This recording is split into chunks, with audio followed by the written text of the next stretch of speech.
pues de seguirlo a Él. ¿Y quién es Él?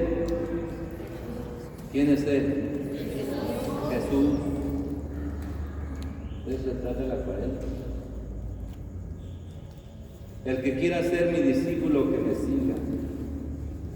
Y donde yo esté, estará también Él. Entonces Él va por delante. Y nosotros, como discípulos, siguiéndolo. No hay otro camino para llegar a la meta que Dios, cuando nos creó, nos trazó. Desembocar con Él. Ir a donde Él está. Ir a la casa del Padre. Eso.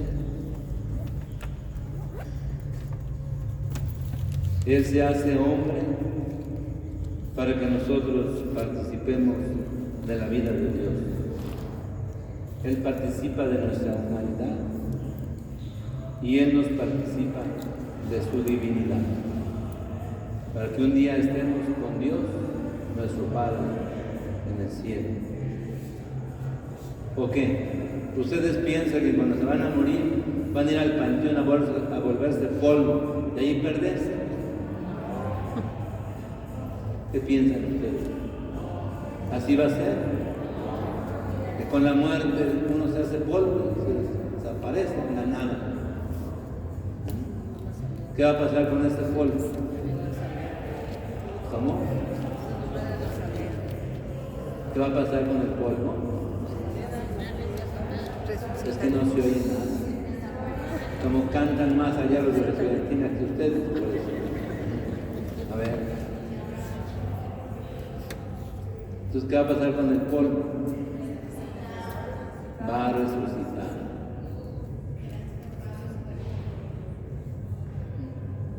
¿Cómo va a ser eso? Si Dios sacó la creación de la nada, ¿cómo no va a sacar al hombre otra vez del polvo que está regado por donde esté? Si nosotros somos creyentes, nosotros no somos ateos, ni científicos baratos y rancios. Porque hay científicos rancios que con su capacidad intelectual no pueden llegar ni siquiera a pensar realmente de dónde salió todo esto, que es maravilloso. ¿Sí? ¿Cómo? ¿Cuál es el principio de todo lo que yo veo en el universo y en la humanidad? Y si no lo veo porque no alcanzo, porque no he subido a un satélite para ir a la Luna o a Marte, pues lee libros, enciclopedias de los volcanes, de las constelaciones, de todo, y verás allí todas las maravillas que no se pueden explicar solas. Tiene que haber una causa, y esa causa para nosotros es Dios. Y por eso decimos, como cristianos católicos, que nos distinguimos de otros cristianos que no creen en Dios, que es unidad. Decimos el domingo en la misa: creo en un solo Dios, Padre Todopoderoso, Creador del cielo y de la tierra. Creo en Jesucristo, su único Hijo, etc., que nació de María Virgen, padeció, fue sepultado, resucitó al tercer día. Creo en el Espíritu Santo, la Santa Iglesia Católica, etc., hasta terminar.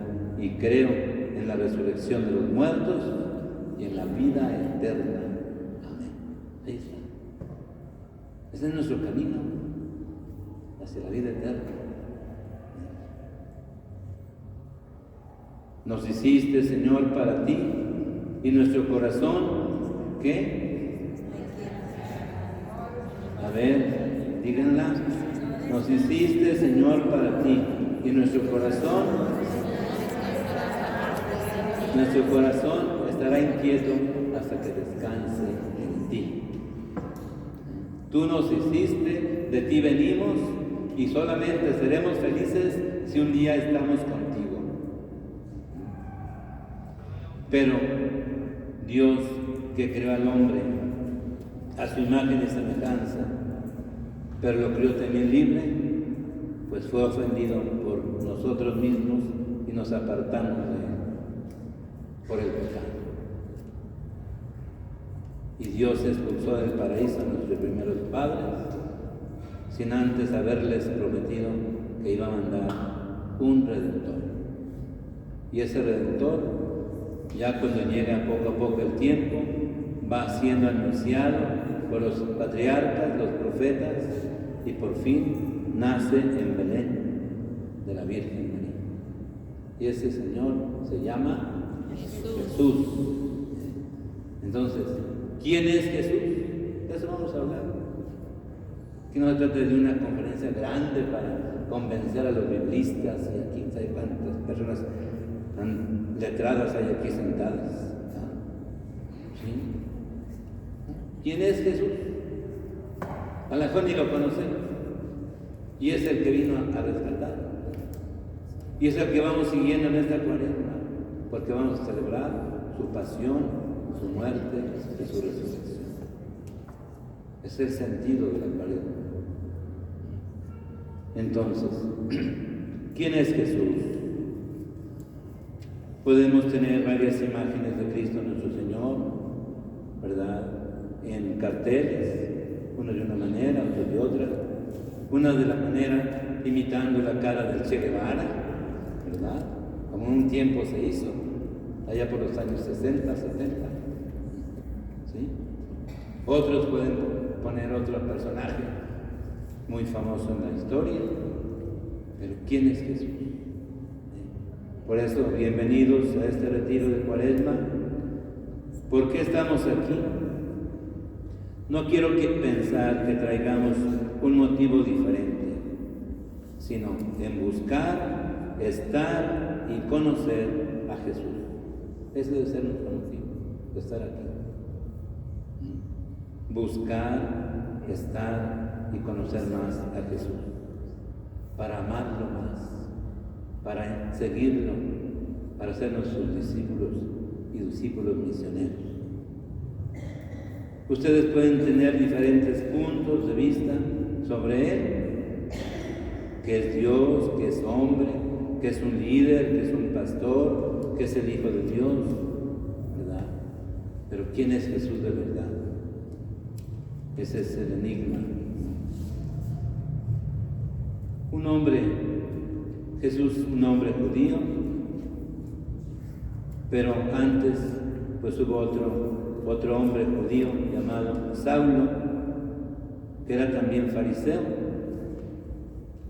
Y ya cuando conoció a Jesús se enamoró de él, y antes era también un enamorado de Dios, cumplidor de la ley antes de que fuera cristiano. En este sentido, justo a los ojos de Dios, Saulo. Y cuando estaba surgiendo el cristianismo, cuando muchas personas estaban creyendo en Jesús, este hombre lleno de celo los perseguía, porque no conocía a Jesús.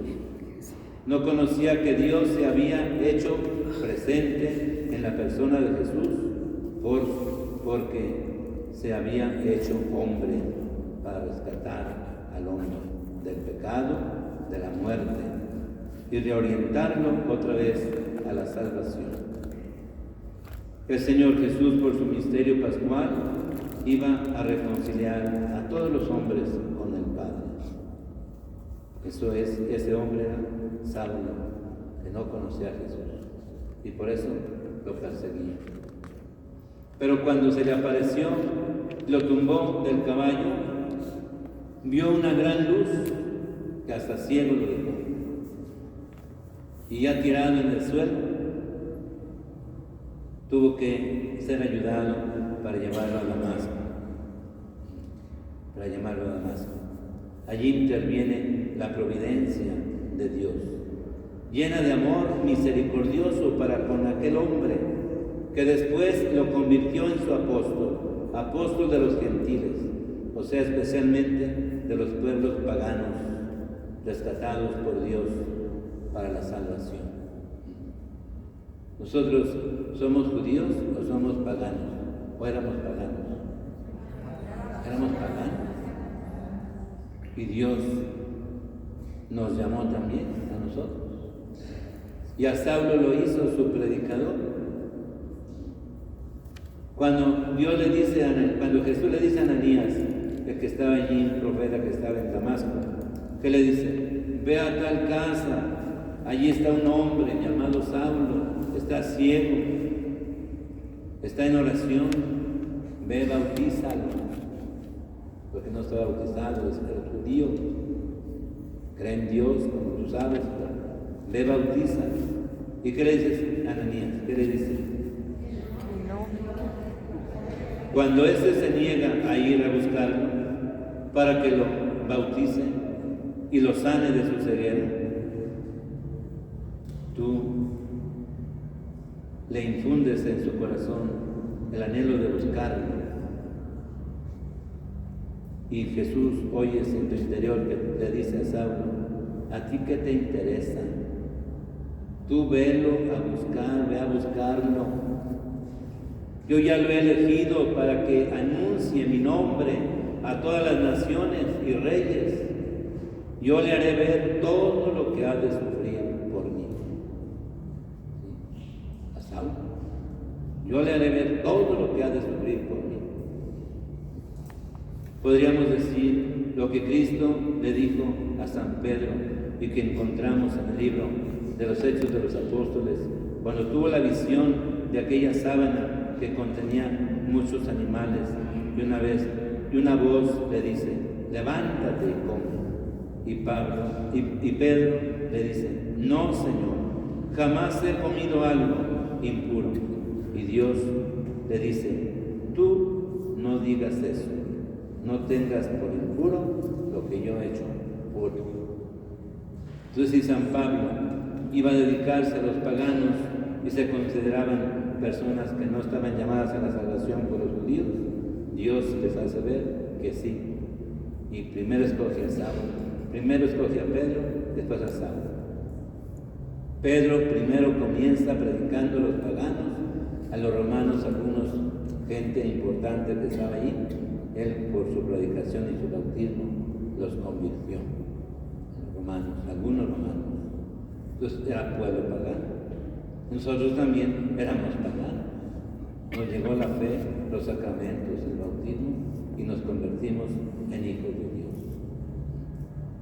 Entonces, para nosotros, ¿de cuál Jesús se trata? Pues se trata de Jesús de Nazaret. Pero ¿quién es Jesús de Nazaret? Y no debemos confundirnos, ¿verdad? Como dicen por ahí los exorcistas, que cuando uno hace una oración con un endemoniado, que no tiene que decir nada más, en nombre de Jesús te ordeno que salgas, dicen algunos exorcistas. Hay que agregarle, en nombre de Jesús de Nazaret, en nombre de Jesús que murió por nosotros en la cruz. Ese, concretamente ese.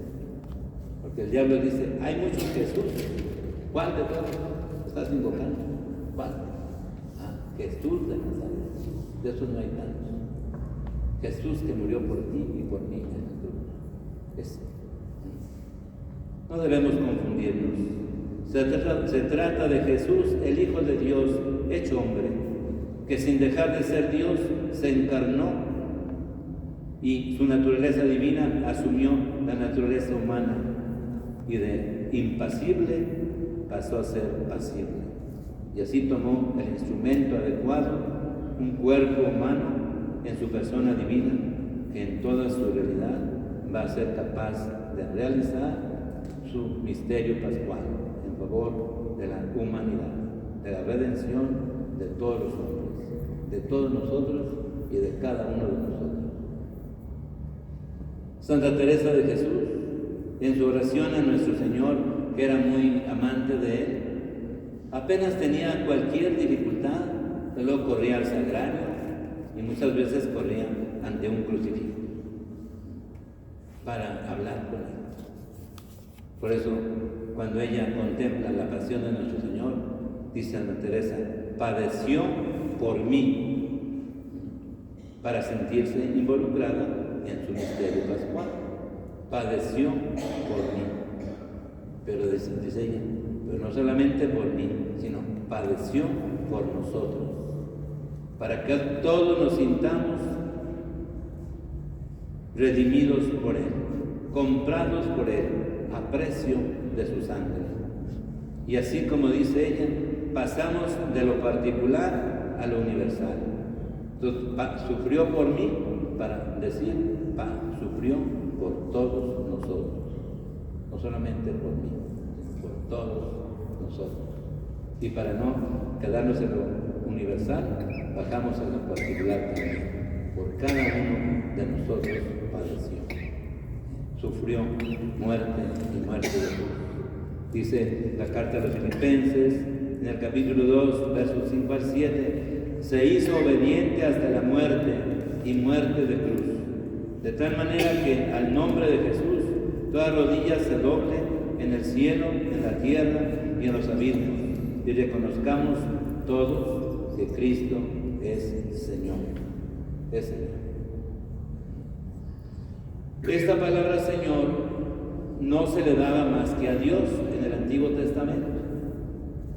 Y cuando Jesús está en la tierra predicando, no se le llama muchas veces Señor, se llama Jesús de Nazaret, porque la gente no lo había descubierto todavía como Dios cuando andaba predicando el Evangelio. Se quedaba admirada por la manera como predicaba. Acuérdense los evangelios que dicen que la gente se quedaba extrañada de su predicación y decía: este sí nos habla como quien tiene autoridad y no como los escribas y fariseos. ¿Se acuerdan? Que así decían las gentes. Se quedaban admiradas por su doctrina, por su modo de predicar, con autoridad. Bueno, ese sí nos habla como quien tiene autoridad. Pero poco a poco lo van descubriendo como Dios, pero no lo descubren antes. Es después de la resurrección, cuando ya a Cristo dice la gente: ah, caray. Entonces aquel que nos predicaba por las calles, que hacía milagros, pues con razón hacía milagros, con razón predicaba muy bien, pues era Dios. Y por eso le dicen ya, después de la resurrección, Señor, el título del Dios, que le daban a Dios, Señor. ¿Se acuerdan ya aquella mañana de la resurrección que se aparecen los señores, los apóstoles, y les da el poder de perdonar los pecados, y que no estaba uno? ¿Quién faltaba? Tomás. Faltaba Tomás. Y que se aparece a los 8 días, y que apenas el Señor entra otra vez al cenáculo, y sin decir nada a otros, se dirige luego a Tomás. ¿Y qué le dice a Tomás? Que meta sus dedos ¿Qué le dice? Que meta sus Pero dedos antes en de los que le diga eso, orificios. ¿qué le dice? Se dirige a Tomás y ¿qué le dice? Que meta los dedos en sus llagas. Ven para acá. Ven para acá. Ven. Mete tus dedos en los hoyos de los clavos. Mételos, anda. Y mete tu mano en mi costado. Y no seas incrédulo, seas creyente. Porque así había dicho él, ¿no? Cuando le dijeron sus compañeros: el Señor está vivo. ¿Y qué dijo él? Yo no creo. Si no meto los dedos en los agujeros de sus clavos y no meto mi mano en su costado, no creo. Y por eso el Señor le dice eso. ¿Y qué dice Tomás? Ya cuando tenía aquellos signos, dice, ¿qué dijo Tomás? Ahí está ya. Esa era la fe de la primitiva comunidad cristiana. Cristo es Dios. Por eso le da ya el título de Señor. Señor mío y Dios mío. Aunque no se manda en las rúbricas o en la liturgia, que así le digamos en la hora de la consagración, mucha gente de antes se quedó impuesta y dice eso, ¿verdad? ¿No han oído ustedes? Alguna gente dice después de la consagración: Señor mío y Dios mío. Un acto de fe en que Cristo no es cualquier persona, cualquier ser humano, es Dios y hombre verdadero. Ese es el objetivo de esta noche, afianzar nuestra fe en Él, para saber en quién creemos, a quién vamos siguiendo y por quién nos ponemos en peligro. Sí. Con la palabra, pues, con esta palabra, Señor, nosotros quedamos en la cuenta que Cristo es Señor, que Jesús es el Hijo de Dios hecho hombre, con el que puedo hablar, escuchar y a quien debo servir. Con Él puedo hablar, escuchar y a quien debo servir. Desafortunadamente hoy la New Age está invadiendo todo. ¿Saben qué cosa es la New Age? Una revoltura de cosas. Ya creen en todo, ¿verdad? Menos bien en Jesús. También creen en Él, pero ya lo tienen como cualquier cosa. Cuando yo estaba en la parroquia del Espíritu Santo en León, estuve allí de los años de 1992 a 1999. Estábamos entusiasmados en la evangelización, las misiones, todo, para prepararnos el año 2000, que era el primer aniversario del nacimiento de Él, que el Papa Juan Pablo II tenía mucha ilusión de llegar a ese año. Dios lo dejó llegar, para introducir a la iglesia en el siglo XXI. Terminar el año 20, el siglo XX, e introducirla en el siglo XXI.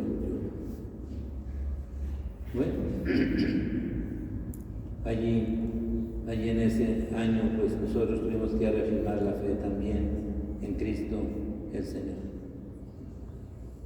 Y esa fe, pues no pasa.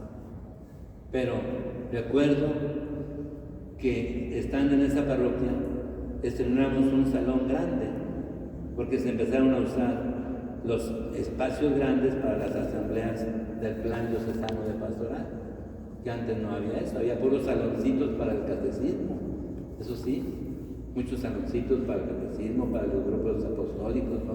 Se metían ahí a sus juntas y todo eso, pero no había salones grandes, porque no había asambleas grandes. ¿No? Pues se hizo un salón grandote donde cabían 400 personas para las asambleas, el primer plan de pastoral, y fue el señor obispo Guadalupe a bendecir, y le hizo una pregunta a una persona: señor obispo, ¿y qué cosa es la New Age? Fíjense, desde 1992, ¿qué cosa es la New Age? Y dice el señor obispo: posiblemente si me pongo a explicar no me entiendas, mejor te voy a dar un ejemplo. Mira, aquí en León se usa mucho que haya tianguis en una parte y en otra y en otra, y unos muy grandes.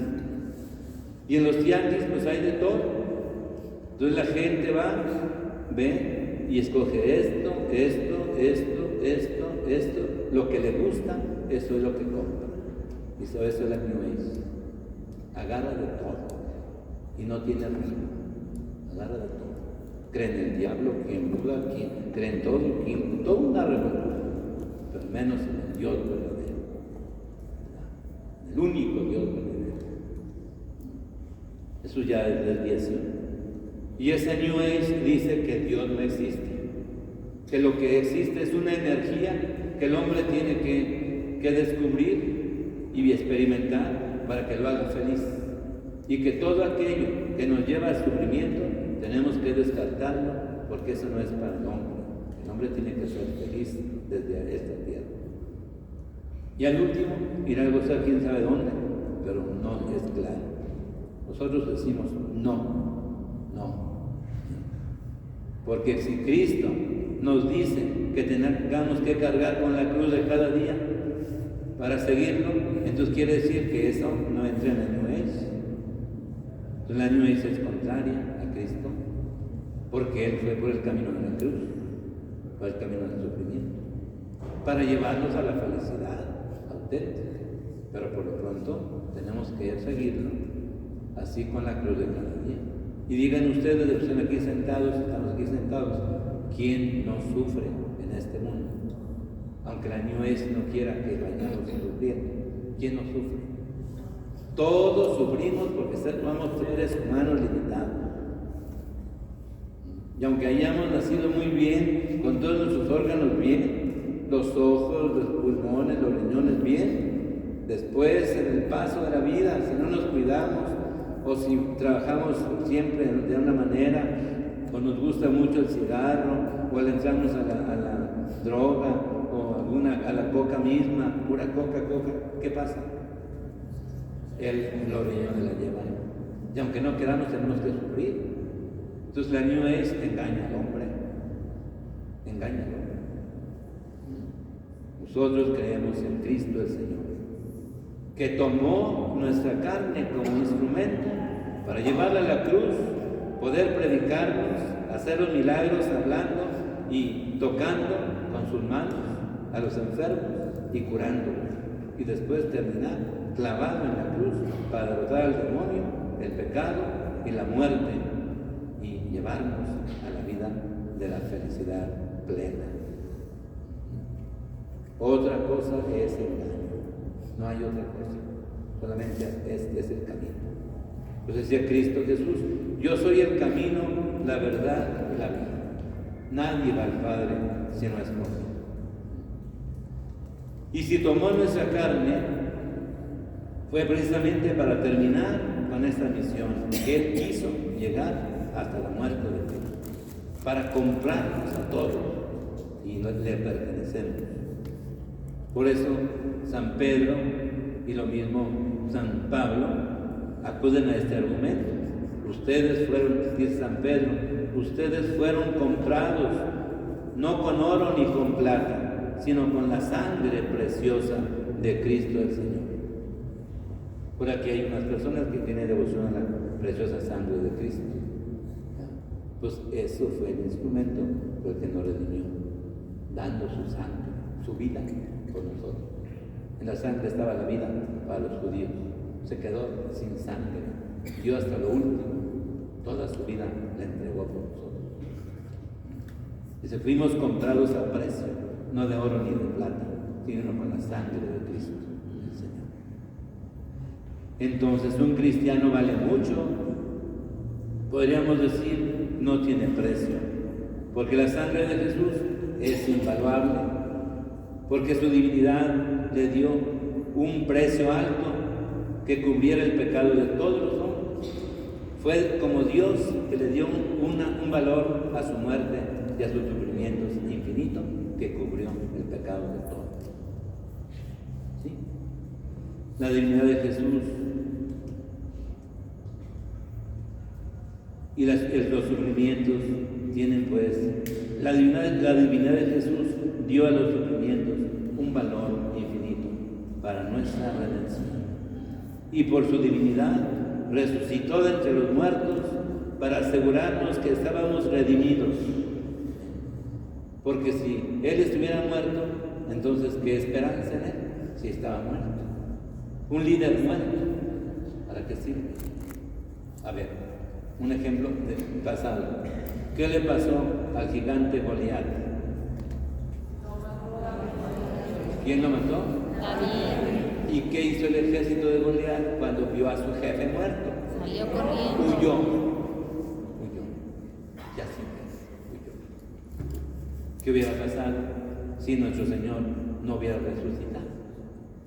Que nomás hubiera padecido por nosotros hasta dar su última gota de sangre, pero que allí estuviera muerto. ¿Qué ganaríamos? Dice San Pablo. Pero decía el Papa Juan Pablo II en una humildad de Pascua: Cristo ha resucitado.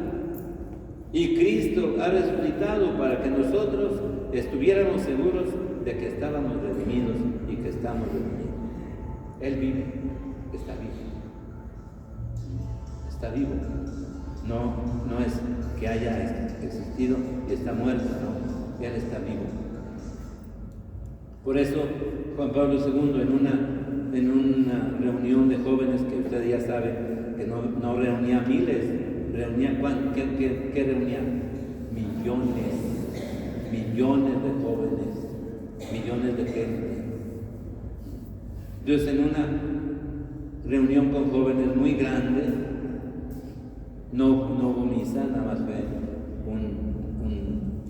una predicación a los jóvenes. Estaba un Cristo muy grande detrás de él, ahí en el estrado, que hacía de altar. Muy grande el Cristo. Y les decía a los jóvenes, así como él tenía la voz muy fuerte: ¿creen ustedes en la vida eterna? Y decían los jóvenes: sí. ¿Creen en la vida eterna? Sí. ¿Creen en la vida eterna? Sí. Pues mírenlo a él, con una voz que tenía el Papa Juan Pablo. ¿No se acuerdan del Papa Juan Pablo? Sí. De su voz. Sí. Hombre, era una vocesota grandota, ¿verdad? Que retumbaba. Sí. Mírenlo a él. Él es la vida eterna. Él es la vida eterna. Porque vamos a estar con él en un banquete eterno, viendo al Padre y al Espíritu Santo, alabándolo siempre. Entonces vale la pena luchar por él. Vale la pena creer en él. A ningún hombre de la tierra debemos nuestra dignidad humana y de hijos de Dios. Solo a Dios le pertenecemos. ¿Sí? Pero hay hombres que se quieren apoderar de nosotros y nos quieren subyugar y tener pisotear. Sobre todo algunos gobernantes de los pueblos. A nadie tenemos que rendirle culto, solamente a Dios. Solo a Dios le pertenecemos. Cuando San Pablo en sus viajes apostólicos, estando en Mileto, en la orilla del mar, porque no quería llegar a Jerusalén porque decían que lo iban a entretener, entonces más bien iba a Jerusalén y no quería llegar a Mileto porque lo entretenían. Entonces en la orilla allí de la ciudad de Mileto, en la orilla de Éfeso, en un pueblito llamado Mileto, desde allí manda llamar a los presbíteros para despedirse de ellos. Ya ha estado allí, pero ya no quiere llegar al centro. Entonces nos manda llamar y les dice: cuidad de vosotros y de todo el rebaño que el Espíritu Santo os encomendó, como pastores de la iglesia de Dios que adquirió pagando con su sangre. Eso es lo que les recomendó San Pablo a los presbíteros de Éfeso, allí estando en Mileto. Dice: cuídense ustedes mismos, pero ustedes como pastores cuiden al rebaño, porque ese rebaño fue adquirido por la sangre del Hijo de Dios. Dios es su Padre. Fíjense la reclamación que les hace. Esto nos viene a confirmar que no tenemos que reconocer a ningún otro que se sienta dueño de nosotros y nos quiera quitar la libertad y nos quiera esclavizar. Cristo dio su sangre y su vida por nosotros para hacernos libres con la libertad de los hijos de Dios. Entonces, volveremos a la pregunta: ¿quién es Jesús para nosotros? Y esa pregunta la encontramos en el Evangelio de San Mateo, cuando en los confines de Cesarea de Filipo, Jesús pregunta a sus apóstoles: ¿quién dice la gente que es el Hijo del Hombre? Hasta ese momento los discípulos se preguntaban sobre quién era aquel hombre que predicaba bien y que hacía milagros. Ahora es Jesús quien pregunta a sus discípulos. Y el Padre Celestial aprovechó inspirando a San Pedro, inspirándole la verdad sobre Jesús. Ese es el Padre Celestial quien revela quién es Jesús. ¿Quién es aquel hombre que predica bien y hace milagros? No es un profeta de los antiguos, que dice la gente. Y por eso les pregunta a ellos: ¿y vosotros quién decís que soy yo? Jesús hace esta pregunta para introducirlos en su misterio. Los quiere introducir en su misterio, porque su persona es un misterio y ellos ya han tenido contacto y experiencia con él. Ya han caminado, comido, han contemplado sus milagros, han escuchado su predicación. Cristo quiere una respuesta profunda sobre su identidad personal. Y es cuando San Pedro responde, inspirado por el Espíritu Santo del Padre, esa respuesta manifiesta Tú eres el Mesías, tú eres el Hijo de Dios. Esa debe ser la respuesta nuestra. ¿Quién soy yo? Que nos preguntara Jesús. Tú eres el Mesías, tú eres el Hijo de Dios. Tú eres aquel anunciado por los profetas que iba a ser ungido por el Espíritu Santo, para que el Espíritu Santo, fortaleciéndote, llegara hasta la muerte de cruz y a la resurrección, y fueras nuestro hermano, y nos hicieras hijos de Dios. Somos hijos en el Hijo. Cristo nos introdujo en una relación con el Padre, una relación íntima con Dios Padre. Tenemos que tener una relación profunda con Dios Padre. ¿Quién fue a misa hoy? ¿Qué habló el Evangelio?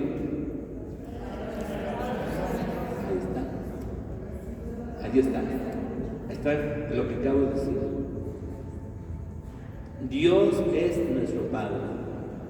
Y el Evangelio decía, cuando oren digan, Padre nuestro que estás en el cielo, santificado sea tu nombre. Ahí está eso. Cristo viene a hacer que nosotros seamos hijos de Dios, sin merecerlo, pero Él ha pagado por nosotros. El documento de Aparecida nos dice, conocer a Jesús por la fe es nuestra alegría, seguirlo es una gracia y transmitir este tesoro a los demás es una tarea que el Señor nos confió al llamarnos y escogernos. Número 18.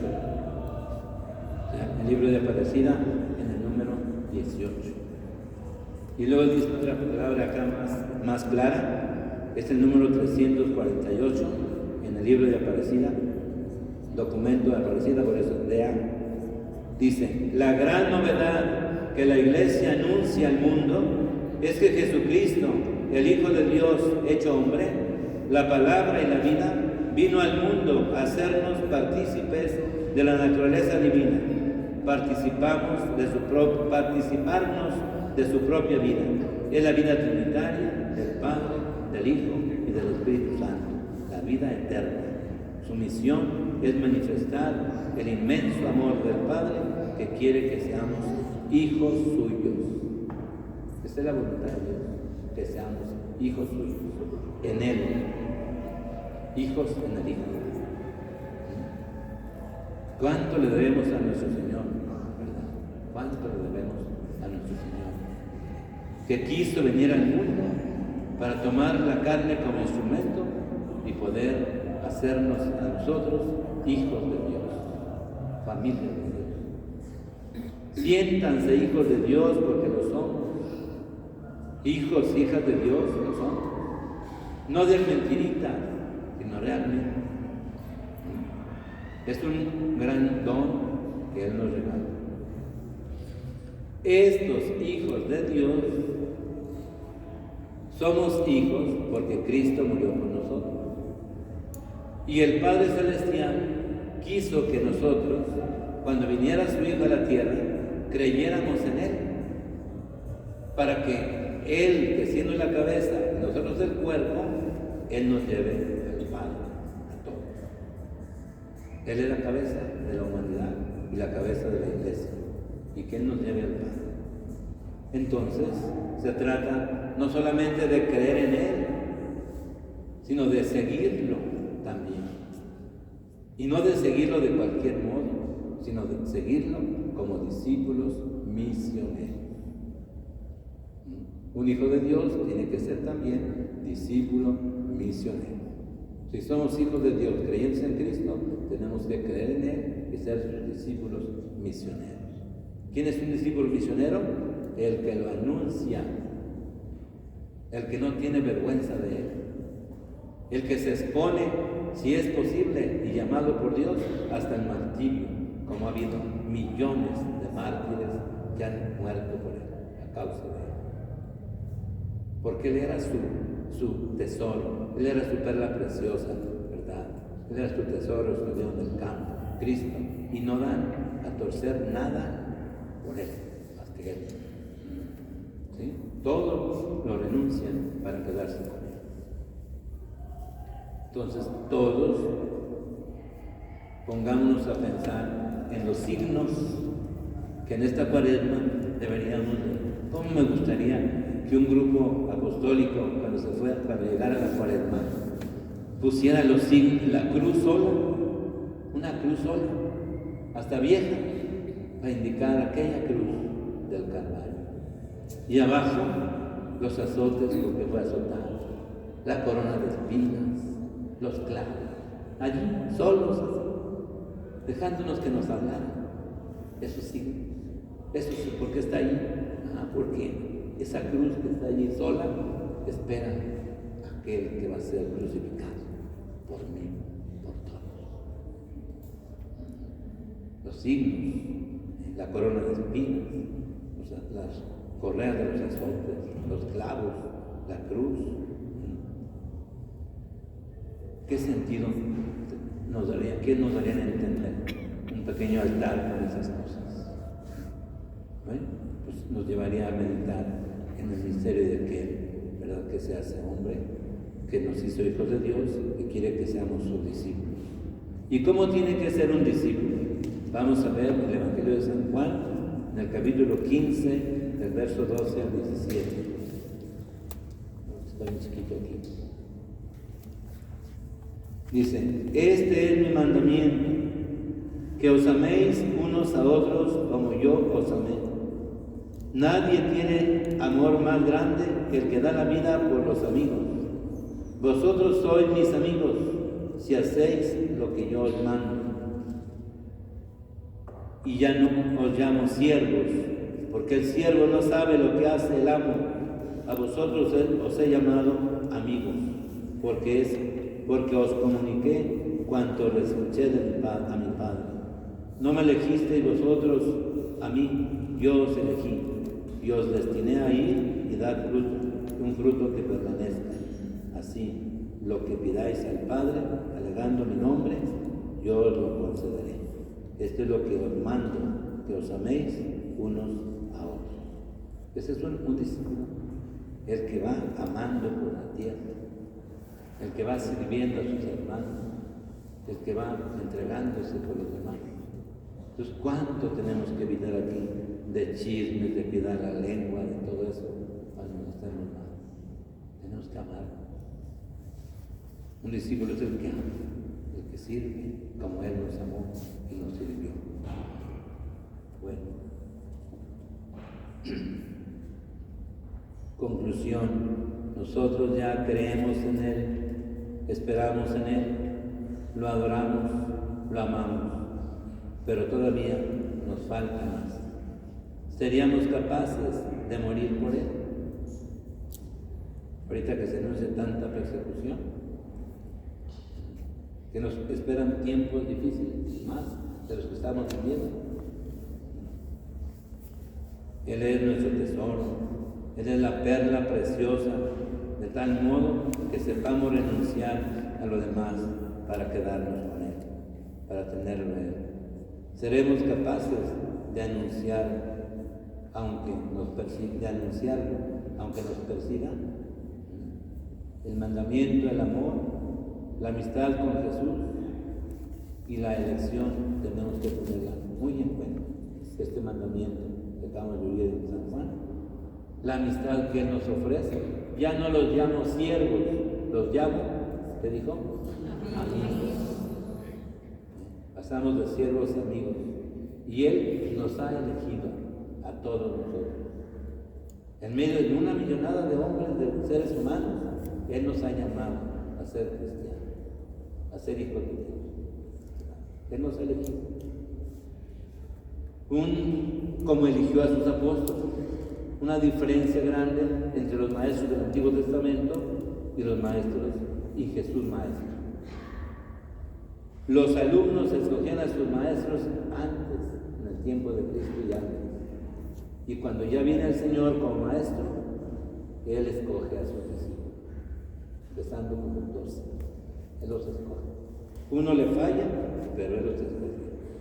Le falla porque no corresponde. Bueno, entonces, tenemos que amar sin interés, tenemos que amar hasta el enemigo y tenemos que amar hasta dar nuestra vida por él y por los hermanos. ¿No ha habido ejemplos de que alguien da la vida por otros? ¿No se acuerdan de un ejemplo? Acuérdense que yo también estuve en una parroquia en León que se llamó de Maximiliano María Kolbe y él dio la vida por otro. Cuando el otro ya era condenado a muerte y que estaban los 10 allí condenados a muerte, entonces Maximiliano, que estaba en la fila de atrás, dijo, yo en lugar de él, porque el condenado gritaba, y mi esposa, mis hijos, ¿qué van a hacer? Dice Maximiliano, yo no tengo esposa, no tengo hijos, pues yo por él. Yo, alguien pidió, yo, en lugar de él, yo. ¿Por qué? Porque el amor llega hasta allá, pareciéndonos más a él. Bueno, ya terminamos, ya es la hora de estar con nuestro Señor, con el Santísimo Sacramento. Nomás les recuerdo que tenemos que reafirmar la fe en nuestro Señor, no confundirlo con ningún líder político ni social, sino el Hijo de Dios, que es el Dios, el Redentor de todas las humanidades, aunque no lo reconozcan, que es nuestro Redentor, que es el Hijo de Dios hecho hombre, y que en Él somos hijos de Dios. Como les recuerdo las características de la Cuaresma: tiempo de gracia, tiempo de acercarnos a los sacramentos, tiempo de renovarnos, de quitarnos la piel vieja para quedar nuevos, como la culebra que dice San Cirilo de Jerusalén. Así como la culebra cada año se quita su piel vieja, dice así, en la Cuaresma el cristiano tiene que quitarse todo aquello que le estorba para seguir al Señor. Tiempo de gracia, tiempo de preparación a la Pascua. Están preparando muchos en la iglesia para el bautismo, en el día pascual, la vigilia, y nosotros que estamos bautizados, tenemos que ir cada día renovando las promesas bautismales, acomodando nuestra vida según aquellas renuncias a lo malo y viviendo como hijos de Dios. Por eso también es tiempo, la Cuaresma, tiempo de conversión. Además el tiempo de catequesis bautismal es tiempo de conversión. ¿Cuáles son los medios? Primero, seamos auténticos, que no queramos ser o presumir de lo que no somos o tenemos, ¿verdad? Y es lo que reprochan el Señor a los escribas y fariseos cuando dicen, cuando oren, no hagan como los fariseos que están en las esquinas de las plazas orando para que lo vea la gente, ¿verdad? Dice el Señor, tienen que ser auténticos. No otro personaje, no hipócritas, auténticos. Otro medio, la oración en esta Cuaresma. El ayuno y la caridad o la limosna, ¿verdad? Es el tiempo de socorrer más a los pobres, a los necesitados.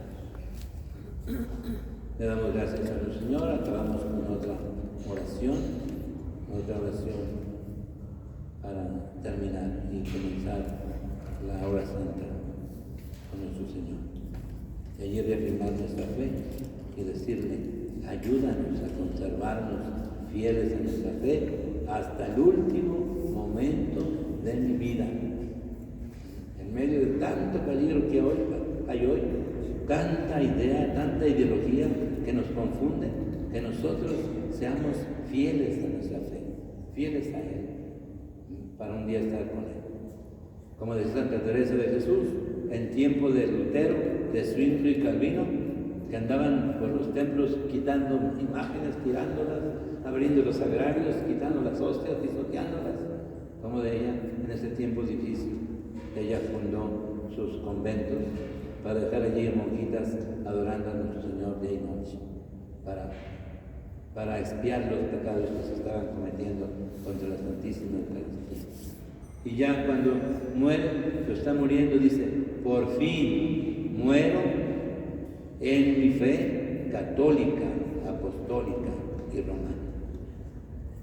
En medio de tanta cosa que me pudo desviar, muero fiel en la iglesia con la fe católica, apostólica y romana. Y así moramos nosotros, porque tenemos los católicos todos los medios necesarios para nuestra salvación.